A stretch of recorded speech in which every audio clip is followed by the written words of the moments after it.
once you finish that, the next thing you can do is extend your legs out and just kick straight forward. It doesn't have to be high, you know, obviously it won't be as high as I kick my legs, but... Why is that? Oh gosh, well I used to be a ballerina, so I've got pretty good flexibility. You can swing your arms too, and you really just want to get the motions going of movement, and your heart rate eventually goes up. You know, the more you move, the more you burn. If you can now, this will be interesting for him because he has a hamstring issue. If you can do kickbacks, so the heel of your foot is actually trying to kick your butt. And while you do that, you can reach up into the air and get some motion in your shoulders and alternate arms, maybe punch up to the sky, you can roll, you can punch out forward, pretend you're a boxer. That is awesome. And again, listeners, these are just basic movements that you can do at home. They don't require any special equipment. They're easy. The final thing I'm going to have you do, senor, is there is a chair here in the studio, and I'm going to ask you if you could just turn around and actually squat into the chair 15 times. And I'm going to ask you to move your feet forward a little more so that way you actually sit back into it. There you go. That's one. Count 15, otherwise I'm making you do it again. 2. So once he's finished, we're going to ask him how he's doing. Now, Ari, you're watching this. What do you think so far? Well, it's interesting because it seems a good use of the thigh, ankle. It seems like to really work his ankles. I might be wrong with it, but that's something that you don't always use a lot. So looks like he's using like a lot of muscles. He's definitely using a lot of muscles. The squat is a big body muscle. And one thing that I'm going to encourage him to do, which he just did on this last one, he did the squeeze. You know, the more muscles you engage while you're working out, the more you'll burn. Now, Josh, how are you feeling so far? Well, I'm feeling good. I got a little scared when you threatened me back there, but no, overall, seriously, I'm feeling pretty good. Excellent. Is your heart rate up? Shake your head, nod if it is. Yes, it is. Okay, great. So what I like to do with my clients is give them stuff that they can do first so that they feel confident before I break them down. So Josh, as a man, men are known for great upper body strength, much more so than women. I'm going to ask you to count out 15 push-ups, or should we start with 10? What do you feel more comfortable with? Let's do 10. Let's keep every exercise that we do today is going to be 10, and we'll run through the circuit several times to really make him work. So 1, 2, I feel like 3, I should be in the army, 4, like a 5, commander in the 6, 7, army. He's got 8, pretty good form. 9, 10. Beautiful. From the push-up, we're going to do something that's a bridge. You could get back on the floor. Listeners, pay attention to the positioning. You're going to lie down on your back.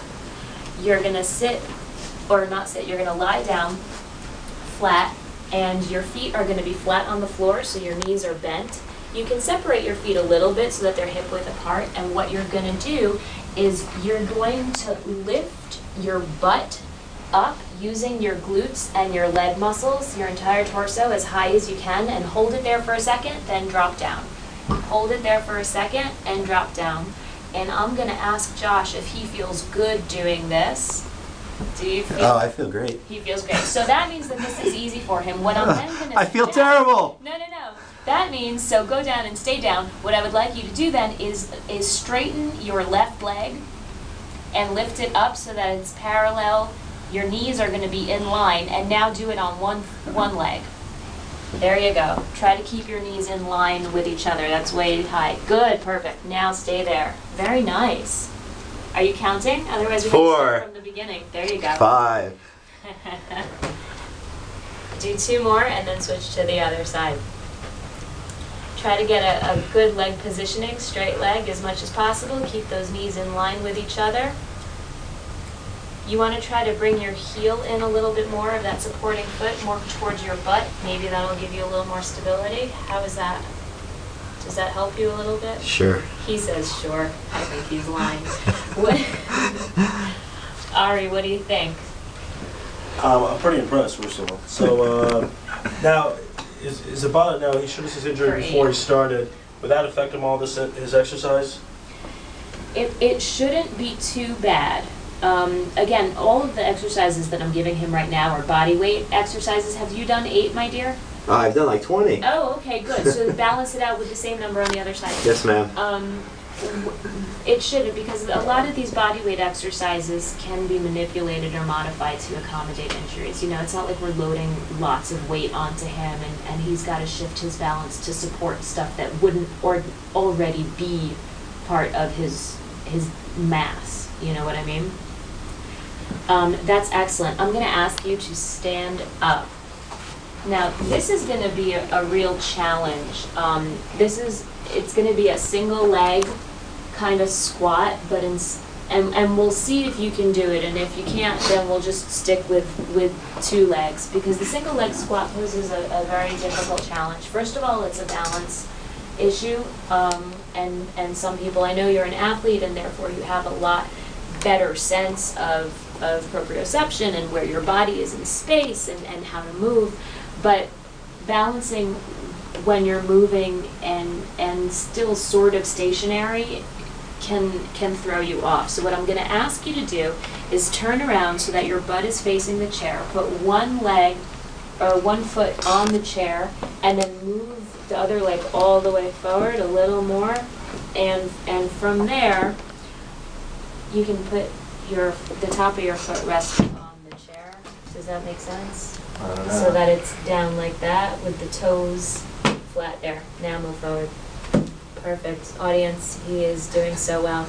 Now, try to keep your body upright and try to do a squat as low as you feel comfortable. I'm noticing that your knee is passing your toes. What I want you to do is try to keep it in line with your toes up there. So that means that you can move your foot forward a little bit more so you can get a little bit more depth. There you go. Now, ordinarily, a lot of people do have their knees going over their toes in a lot of situations.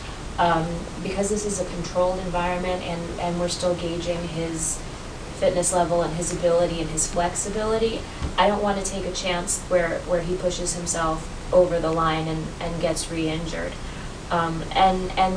As with any exercise, if he has any pain, he has to tell me so he can stop immediately. I see him cheating by putting his hand on his thigh.